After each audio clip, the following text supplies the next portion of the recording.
So, a middle school art teacher in Tennessee who was voted Teacher of the Year quit her job because her school district forced her to change a failing student's grade. And as a good teacher should, they said, I'm not going to change the grade. They didn't do the artwork, they're not getting a grade for it. We should stop rewarding students for not doing any of the work and just giving them a pat on the back, be like, you know what? Next time you get the work done. This is exactly the reason why in the last video I made, I talked about why I hate the school system so much. It's like all the teachers know that we use AI to the point where they're using AI to give us assignments, and it's just a recycling thing of goy-slop. This teacher stood on business and said, I'm not giving that student a grade for not doing any of the work. And the stupid parents who aren't training their kid at home went and reported to the school and was like, this teacher just failed my kid. I need them to change the grade. And you would think that the principal or whoever of the school would tell the parent, well, next time, make sure your kid does their work. They said no. They were like, yo, you better change the kid's grade for them. I don't know who the parents were, whether they're fucking Elon Musk or whether they're like the fucking king of a country or some shit. But it doesn't matter who you are. If your kid does not do the work, the teacher is not giving them a grade, right?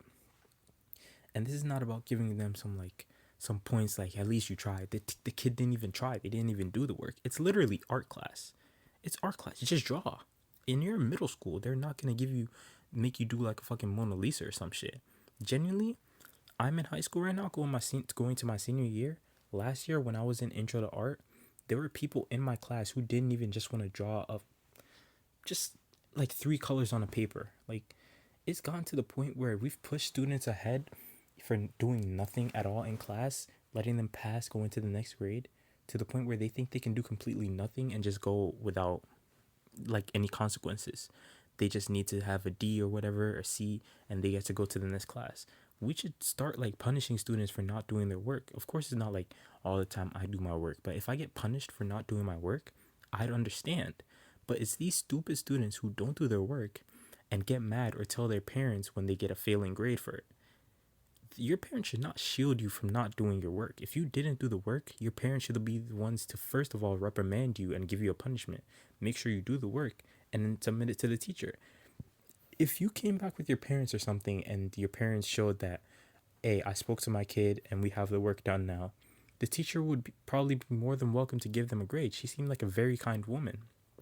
But instead, you come to the school and make a complaint, and then they start pressuring the teacher, and it was not even just the school, it was the school district.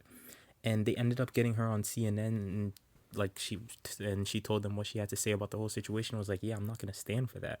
If you're pressuring me to change the kid's grade, I'm not going to wait for you to fire me because I don't want to do it. I'm going to just quit my job right now. So yeah, you guys, let me show you the CNN. Let me show you, wait, not CNN, not CNN. I gotta cut that out. Let me show you the Fox News thing, report or whatever. Check it out. A Tennessee teacher named Teacher of the Year at her school has quit the classroom, accusing her district of pressuring her to change a student's failing grade. Former Tennessee teacher Samira Hardcastle joins us now. Samira, thanks for joining us today. So you were asked to change the grade, you refused, but the school did it anyway, right? Right, and it was at the hand of the district. Why are they doing this? Is it pressure from the parents, and why does the district care so much about that and the school? It is definitely pressure from the parents. However, I mean, it works out for the district because it makes our scores look better. What are you going to do? Are you going to continue in the school despite these policies? Absolutely not. I have left teaching for good. I just own my art business, Artwork by Samira, and that's all. I will not return to teaching in any district, in any state at all. You know what's so interesting, Samira? My mother was a public school teacher who she taught Spanish. She was also asked to change a grade, and it demoralized her, and she eventually left the teaching profession at the public school as well. So what do you see in general are the problems with the public school? Is it just this kind of pressure from parents, or are there other things you're seeing that have made you want to leave this profession? I mean, the pressure from the parents is a huge issue. It's one of the biggest. However, there are lots of ethical issues within the school system, from grades to retaliation. You know, a lot of teachers can't speak up because they're afraid of, you know, having something happen to them. So there's Yeah. so many issues. Yeah, I mean, we're talking about the policies, but let's talk about the kids for a minute here. What kind of message does it send to kids when their parents come in and demand that the school change the grade and the school does it? What does that do to the kids? It gives them a false sense of entitlement. They can't take no for an answer. They believe everything should be given to them, and it ultimately takes away their work ethic. There's no pride in anything that they accomplish, which will seep into the work industry as they grow older. Are you seeing these issues play out in your classroom with students and Most their behavior? definitely. Can you Most give me an definitely. example before we go? Sure.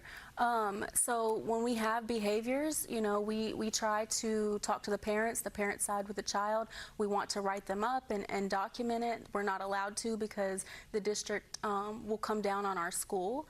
So, you know, change needs to happen, and that change, what I mean by that is I need all teachers fighting back against authority, and I need parents taking an active role in their child's education, because it definitely takes a village. Yeah. Well, we're sorry to see you leave the profession. You were a teacher of the year, but I can understand how demoralizing and depressing it could be to have your school not side with you as you try to educate the students. Samira, thank you so much for joining us. Thank you for having me. You got it. Well, we've reached out to the Metro Nashville Public Schools for comments, and we have not heard back. No surprise. So she clearly is a teacher of morals, and she was like, I'm not going to change the kid's grade just because the teacher or the school district is forcing me to. Just, I'm going to leave, get another art teacher that is going to change the kid's grade for them, because you are grooming kids to grow up and become useless in society. You're making them grow up and have this mindset of, I can just not do any work and still get rewarded from it. I can get away, rewarded for it. I can get away with anything. And that is not the type of kids that you should be raising in this society. You should raise hardworking people, people who get rewarded for the work that they've done, and people who get punished for the work that they haven't done, right? I'm not saying punished as in like flipping make them do hard labor or something, but at least not getting a grade for a work you didn't do is punishment enough, right? Failing or having to take the class again or having to do the work and then you end up not getting full credit is better than you just telling the kid, you know what, I'm gonna just give you a grade just because, or just because your mom told me to. This is the teacher I would want. She seems like a kind lady, and since she has morals and respect for herself, unlike the school and the school district, she said, yeah, I'm quitting this job, I'm done with teaching. This is the type of education system we're fostering right now, where we're just rewarding students for doing nothing. If it was a class like chemistry, even then, I'm not encouraging you not to do your work, but I would understand. I've been in chemistry class, and there are times I haven't done my homework, or I've brought it in late, or I brought it in incompleted. Most of the time, it's either I've done it or it's incomplete. I hardly don't do my work. But if it's a hard class, I would understand even more than it just being art class. Art class is fun. Art class is easy. There should be no reason why you don't do your work and then you go and complain to your parents, and your dumbass parents at home come to the school, make a complaint, and then a teacher who seems like a really nice lady has to now quit her job just because she upholds her morals, unlike the school and the school district.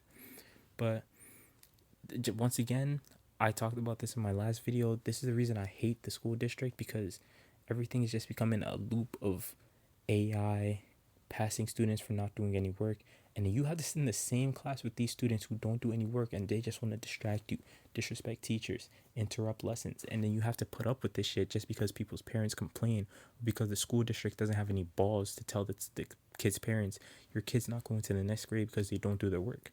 If we started doing that more often, we would have more successful people in society. Genuinely.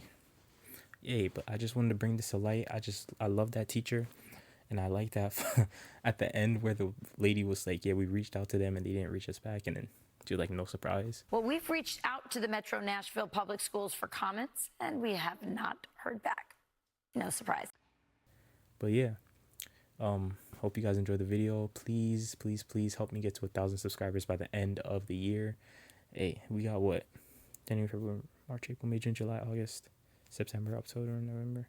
I don't know why I had to count that. We have 4 more months. I know we can get 400 subscribers in 4 months. We've done it before in 2. So yeah, I'd really appreciate if you liked, commented, shared, subscribed, and I'm gonna see you in the next video. Peace out.